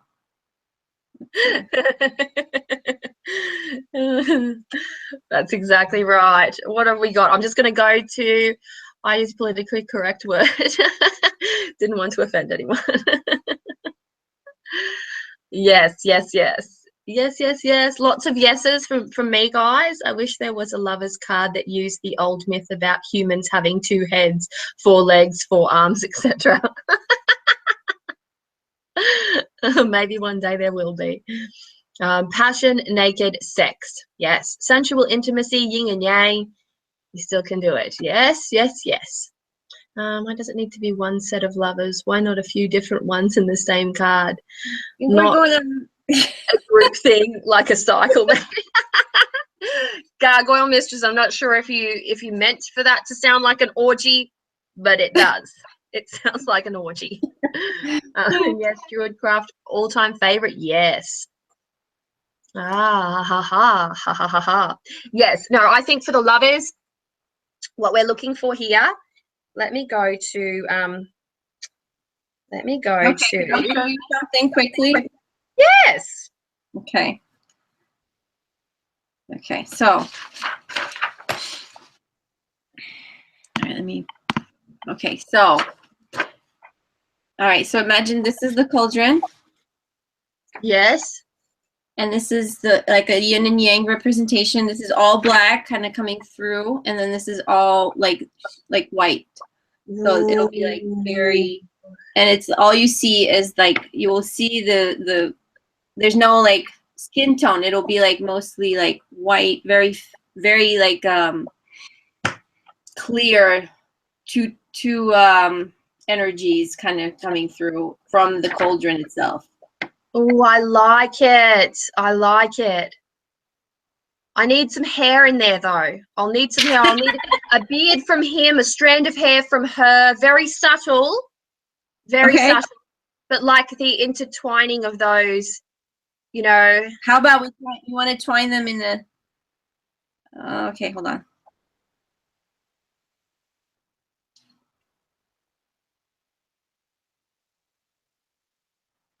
There's ants all over my computer. What if you twine elements from him and from her and form an Yes. infinity? Yes, creating like a little double, almost like a double helix kind of thing straight into the cauldron, like as in like a weaving aspect in and out and to form. Oh, I like. I love the cauldron. Yeah. You make a soup in there.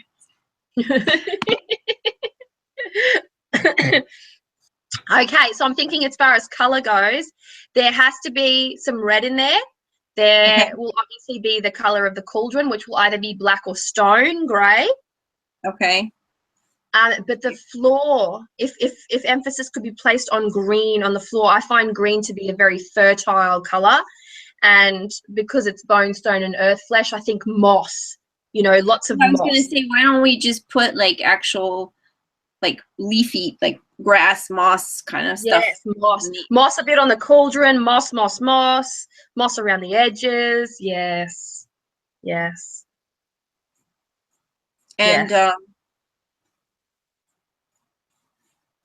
okay.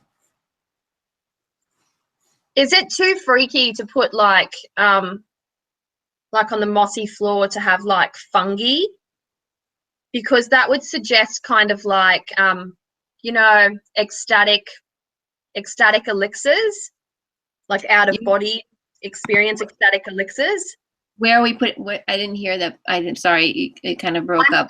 Like it doesn't necessarily need to be mushrooms or fungi, but it could be like a belladonna or a toxic herb that's used to make flying ointment, some elixir, some like just around the legs of the cauldron. So there would be moss. I don't know how these. I don't have belladonna here in my region, and certain.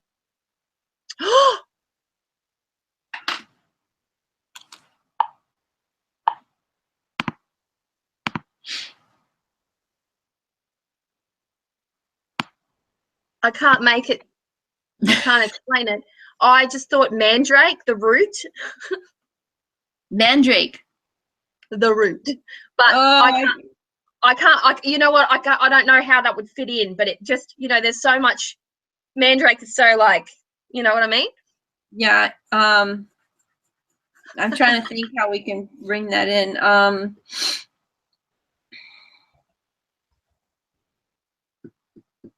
Belladonna herb. A tropobelladonna. A tropobelladonna would be. There's this. Hang on. Save link. No. Copy link address. Image as. Tropobelladonna save. I'm going to send this to you.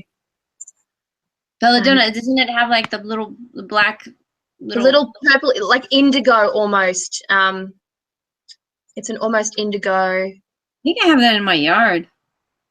Do you, you lucky devil? I'm looking at it. It looks like I might.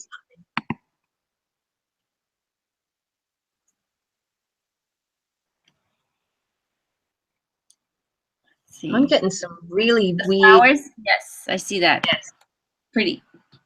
Yeah, I can put that like coming through the front. So like at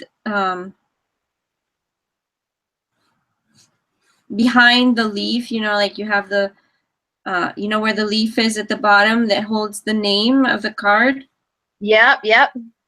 So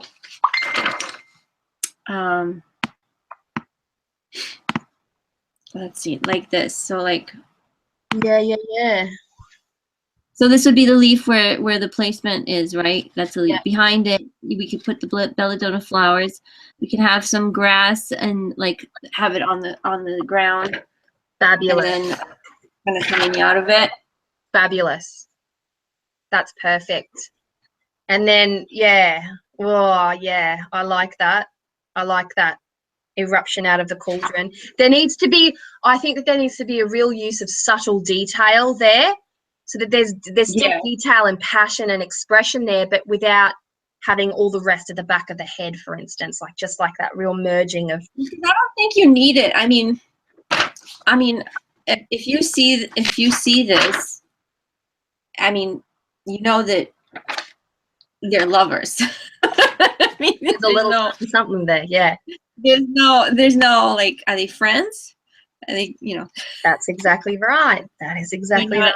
I think that you don't need the full body. I mean, like, I love the Druidcraft lovers that when they're showing you actually see the Druidcraft lovers is amazing. That's really cool. And even Somebody said put the Gargoyle Mistress 30 Dagaz rune on the cauldron. To put a rune on Dagaz. I think maybe Burkana. Yeah, maybe Burkana, or I'm not sure. See, this is the Tarot of the Vampires, and there's very little really when you look at it. Like he could have removed a lot of color out of there, and there would still be that emphasis of face. Oh yeah. We're still gonna have passion and sensuality. That's what I'm looking for. And they are ruled by Gemini, by the way. The lovers are ruled by Gemini, so opposing airy forces. So I think that, you know, with that idea of the cauldron, the idea of Arwen, which is inspiration, which lends itself more to air than necessarily it does fire. The output and the creative component can be, yes, fire, but I think the concept of the Arwen is divine inspiration. That falls more in the construct of air, which then falls very close to that of Gemini, or all air signs, all three air signs.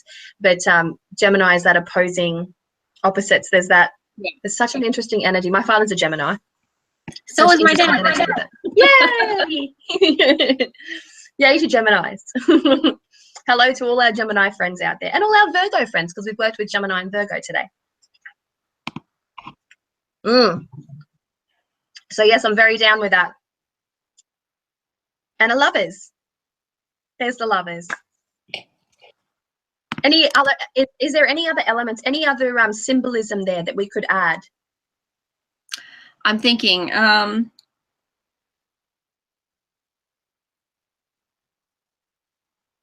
Well, the infinity was for constancy, so something that is lasting, right? So that's why I put in the infinity symbol. So there's also, you can use, if you go for like Egyptian symbolism, like if there's like what is that one? Is it the Ankh? Ankh? Yeah. That could be part of it. You could put that in. That's life everlasting, isn't it? The Ankh's life everlasting. And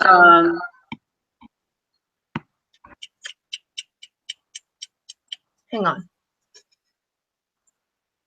I've got to Google.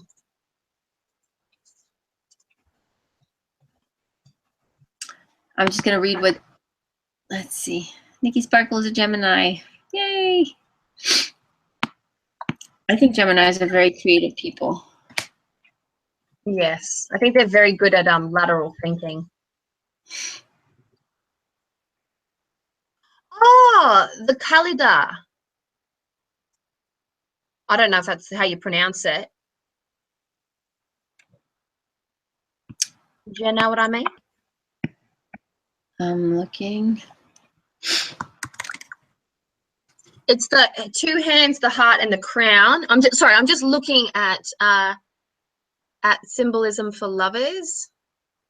The Ankh is here. It's definitely here.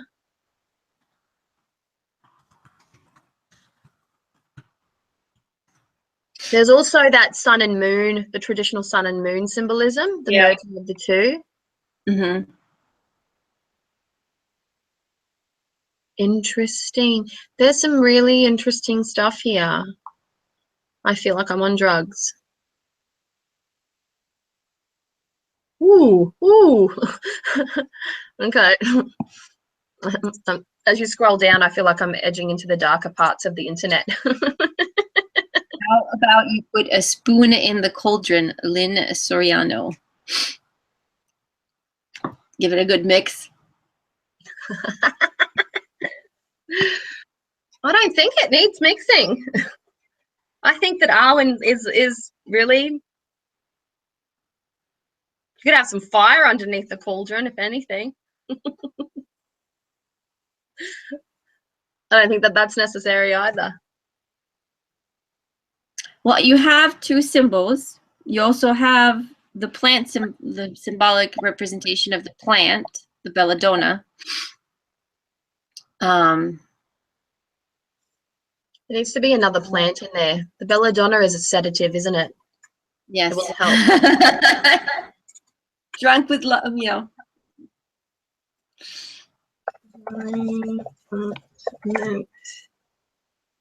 Okay, I'm just going to have a look at flying ointment recipe. The ylang ylang flower is a aphrodisiac, so we could have something that's an aphrodisiac as well.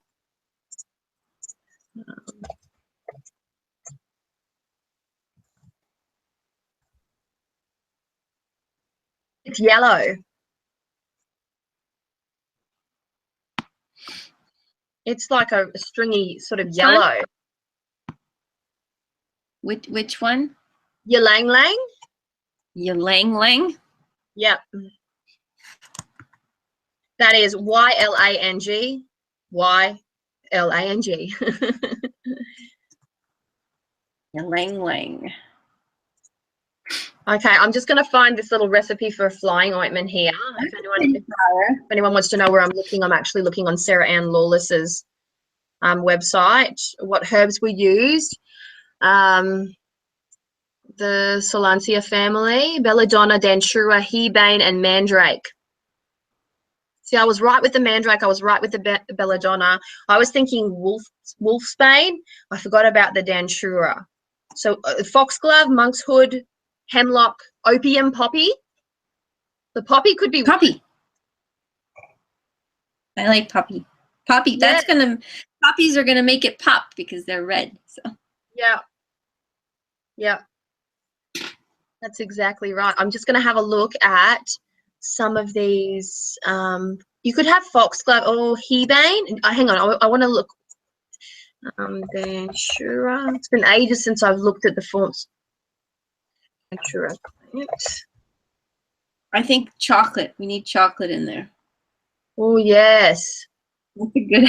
The datura is really interesting. There's it looks like a moonflower, like a Queensland moonflower. There's an element of opening, like it's very yoni-ish, really, when you think about it. A bit purplish, mainly white. I think that would look really nice in there as well. You know what I'm going to do? I'm going to we can have a bunch in there. I'm going to send you all I'm going to send you the list of this. Why are you doing that? Why are you doing this to me? Sorry, oh, you're being annoying now. Hang on, I've got to move my mouse. Here we go. I'm going to send this to you right now. Is this full list of, and then just which ones look pretty? Which ones work based on their color, or all of them? Yeah. That would be fabulous. Okay, I see them. I got them. Yeah, so there's that element of passion.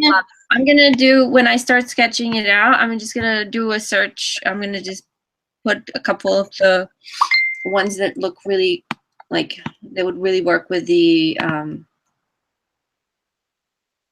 visual. So the bottom part is going to be very colorful, right? Because we're going to have all the plants at the bottom. Yeah. You're going to have the grass, and then this area you're going to have the white and the dark coming out of this and merging, right? So, and then elements from the white are coming in and blending with the dark, and they're forming this symbol. The cauldron probably is going to be black because that's kind of what the, you know. Cast iron. I think if you put gray, if you make the cauldron gray, it's going to compete with the white and the black. You need those two to pop at the front. You can have, because right now the way it's separated visually, color-wise, and at least in my head, you have three sections, sorry. So you have this section here, which is, this is the primary thing, right, that's going on. You have the secondary that's going, the cauldron is the secondary color, which is supporting it, right? The black is going to support all this. And then you have a more color area at the bottom. So you have three hierarchies color-wise that are, you know, kind of building on each other. So I think that's good. If you put in a gray here, it'll block, it'll like not, it'll kind of get a little visually, it won't pop as much.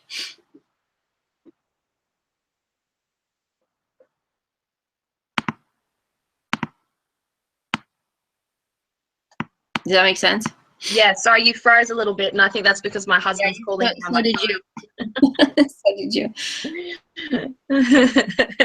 No, that's fine. That's perfect. I like how that flows really well. I think that flows actually.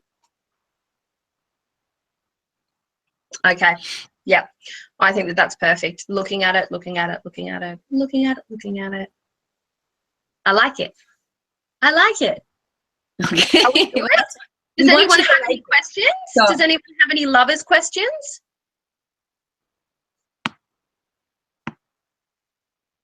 Sorry, I've got a pinched nerve behind my shoulder. I've been complaining about it quietly to Anna. What have we got here? Storms around. Okay, couple of crystals at the bottom. Is that hard to draw? Laurie D wants crystals. Well, the crystals, in order to draw the crystal, you have to kind of put in a bunch of, yeah, it's going to, they kind of have to be separate on the background, so they'll pop up. If you put all the grass and stuff, they won't be as clear. And so you lose that. Yeah. Sorry, I'm just looking here at what Soren's written. He's written poppies and chocolate. So I think poppies is a great one. Add that pop of red. I think you'll have the belladonna, the pop of purple. I think you'll have the datura, the pop of white with a little bit of purple, and you know, other tasty treats. And I think to have the collection of traditional flying ointment herbs down there to show a much more ecstatic love. You know what I mean? I think that would be very primal. That would be very primal. Without that's subtle though. And for those of you watching this, you will know that that's what's going on. For those who just look at the card and have no idea, will think, oh, that's really interesting. And they will have no idea the subcontext to that card. The underside of the cauldron is very, it's very symbolic. I love it. I love it. I love it. All right. Are we good? Did we achieve what we needed to achieve? Yep. I got 2 cards here, so I'm good. I really need to fix some of the older live hangouts to make sure that I put like glyphs or at least thumbnails of the actual cards that were created, and do that. That's just me being lazy. True story. It doesn't let me do a thumbnail until after I've done the Google Hangout, so it won't let me pre-do the thumbnail. Oh. Yeah, which is a pain. So I have to wait till the entire process is over and has been streamed, and then I have to go in and then edit it and then put a thumbnail in, and it's all very just like pain in the bum. Like, sort it out. Google, sort it out.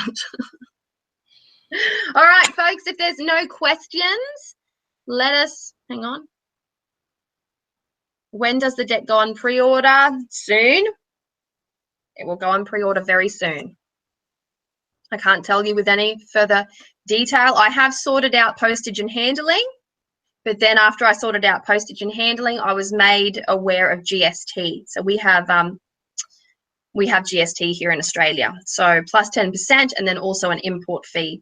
And that import fee has now been confirmed. So I need to figure out the GST plus the import tax. And put it all together and then make my final budget. So close. Closer than I have been before.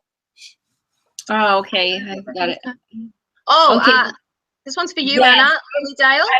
This is why I did not put people have been asking me to put pre-orders on because they sold out. So I had to order a bunch more, and they were actually supposed to arrive on Tuesday. That's why I put it that it's open. I'm going to open the listing up again this week, but they are in Alaska right now. And I'm waiting because they got stuck in customs, which I don't know why, because they're decks. So I'm waiting for them to deliver. They're supposed to be delivered, they said, hopefully tomorrow morning.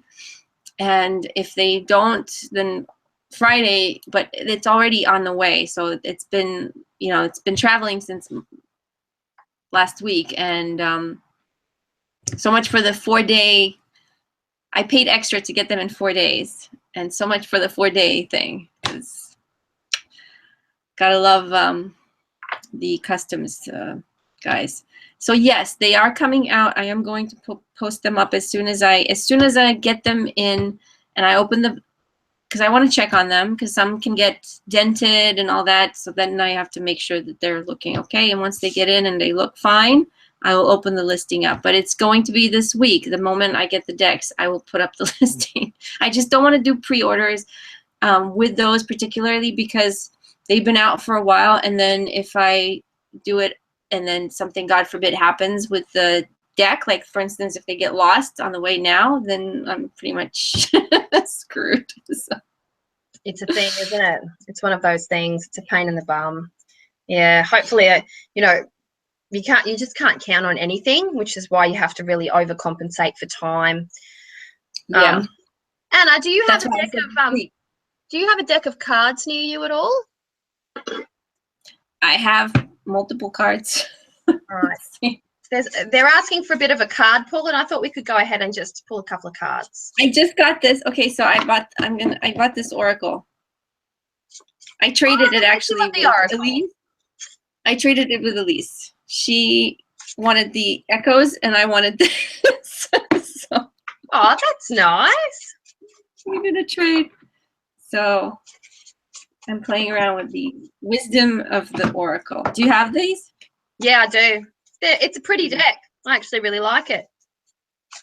They're very flowy, they're luminous. Soft. Yes, they're soft. Yeah. Ethereal. Yes, I did write for shuffle. I shall pull a card. I'm going with the Wildwood, because the Wildwood is one of my babies. The only downside of the Wildwood is that the cardstock isn't better. The Wildwood, yeah. Because it's such a beautiful deck. I can hear my daughter coming out again. This is I don't think she's going to have a sleep today. Might be dropping her nap. I beg your pardon? Might be dropping her nap. She might be, in which case there goes my peace and quiet.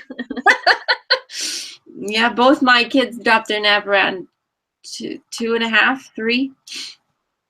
Yeah, she slept for a really long time on Tuesday. She slept for 3 hours on Tuesday. She was at daycare yesterday. She had a pretty crappy night's sleep last night, and I thought she would go down for a stretch. She'll be coming out soon. Alrighty.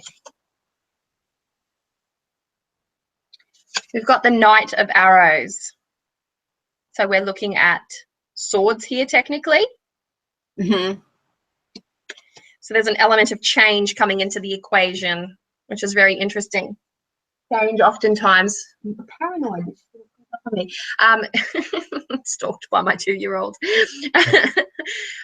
Change in the vicinity of months, I would say, as is the nature of time with tarot. Change in the vicinity of months. It could be the change of a perspective or the necessity to actually change perspective on a matter. That oftentimes we're moved by passion to make people see or understand things in our own personal way. And that, of course, takes creativity, and it takes a lot of drive to do so. But there are times, and this is 50% of the time, that we are wrong. We're in the wrong, and we need to change perspective. There's a flip side of this one as well, and that is that rather than you looking at it as right or wrong, you look at it as what is possible and what is impossible at this moment in time. So flipping perspective can sometimes change a situation from improbable to probable. And in order for that to occur, you actually need to really step out of your comfort zone, step out of your body, step out of your frame of mind, and take a moment and then look at something from a different perspective, because in every situation there is always more than just 1, 2, or 3 options. And lateral thought is a huge part of this card, because that is one of the magic gifts of the suit of swords, the suit of air, is the ability to laterally think, the ability to be malleable, specifically from a mind frame point of view, to open up awareness and to understand that there are multiple perspectives to take into consideration. And so working on adopting multiple perspectives and being adaptable to change. There you go. That's my reading for. All right, I'll pull an oracle. Actually, you know what? I'll do a combo. I'll pull one from this and one for the oracle. Oh, I like it. I'm just going to sneak a peek out. Go wild.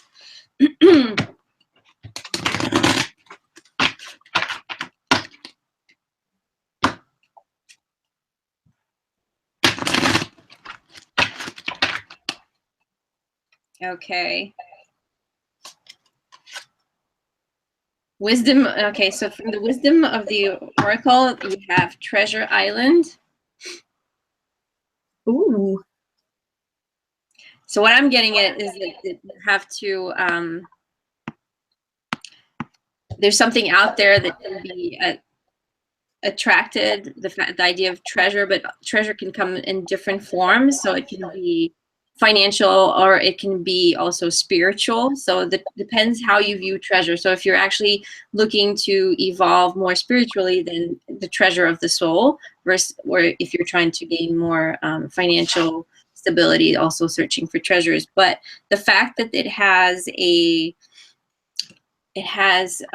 tortoise, like a turtle on it. Turtles for me are slow in motion, right? So they're excellent swimmers, but so in water they move fast, but on land they move slow, which again kind of tells me that if you are looking for a spiritual pursuit, I associate the water aspect of it with that, more fluid. And so the turtle will go faster in water, versus on land, which is more the material aspect, it would go slower. So that's how I see this card particularly. And then I'll do this one. Now the echoes is tricky because it has both light and shadow. So it's not always, it's not going to give you a very, it can trick you a little bit.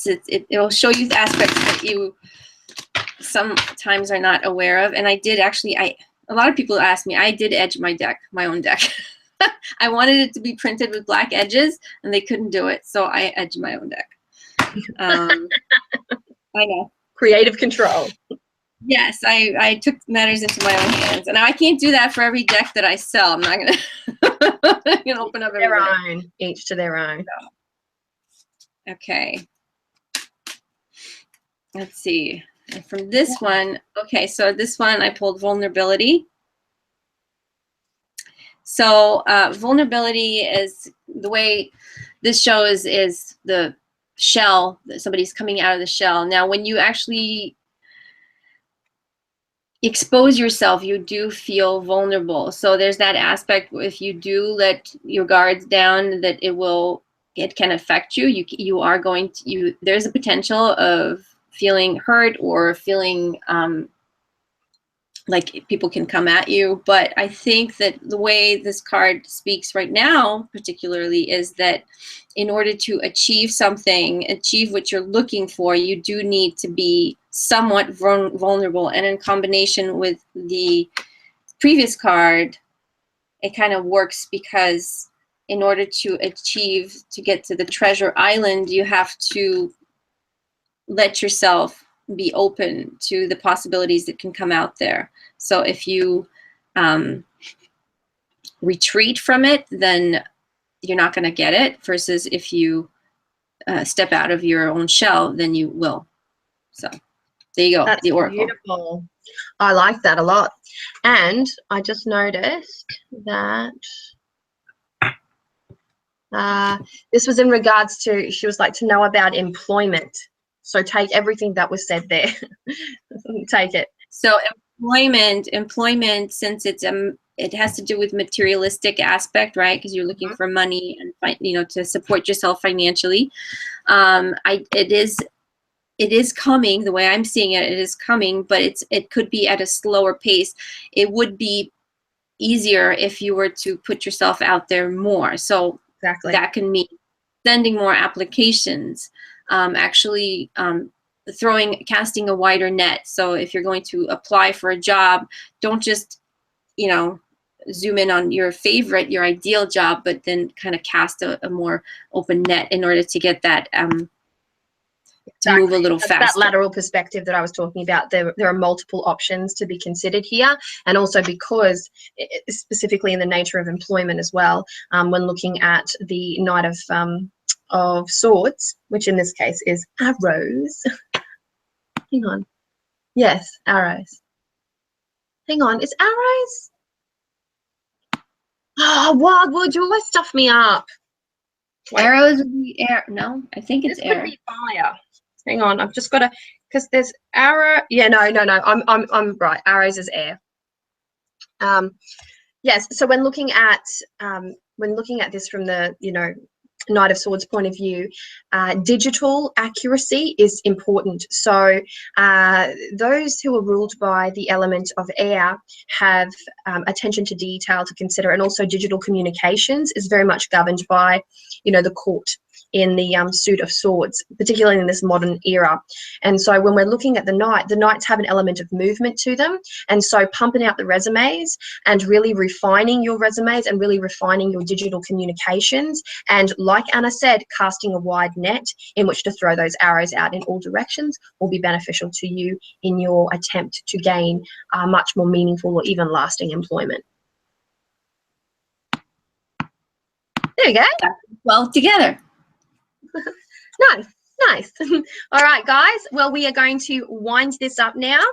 And thank you so much for hanging out with us. Thank you so much for joining us. Thank you so much for your input as per usual. Anna, is there anything that you would like to say? No, I think that they were very helpful. I think there were a lot of good ideas that came through and actually helped me a lot. And just to keep in mind that we are doing this like every 2 weeks. So usually on a Wednesday for the US, and for you it's Thursday, right? Yep. Yeah. Thursday. So 2 weeks from today, we should be doing it again unless something major happens. So. Yes, we try. We're not locking it in. It's not ironclad because, life is life. We both have children. We both have commitments. There will be a night where Anna might not make it because her little ones need her attention, or she's going away on holidays, likewise for myself. And so we have a loose but quite diligent 2 weeks at a time schedule. Every now and then, that rhythm might be locked up. So everything loosey-goosey here. So we try our best. We try our best. So if that's it, guys, we are going to call it a day, and keep an eye out on the Bonestone and Earthflesh Facebook group so that you can see exactly what has developed. Maybe you'll see some initial sketches. Maybe you'll see a little something else. Who knows? But as you guys know, you'll be the first people to see the cards before anybody else. Before we do these hangouts, you will see those cards. And so there is a benefit to being a part of there is a benefit to sort of creating community and relationship around it, adding your thoughts, opinions, communications, asking questions, all those things. So, and telling Anna how brilliant she is, because I find that is absolutely essential. Throw her praise, people. Throw her praise. I'm going to post after we're done here the Justice card, the one I sent you, Avalon. I'm going to put it up on the in the template format on the site. Awesome. Wonderful. All right, beautiful people. Well, I'll talk to you a bit later, and keep an eye on that little group and hear what's going on. So, yay. Bye. Bye.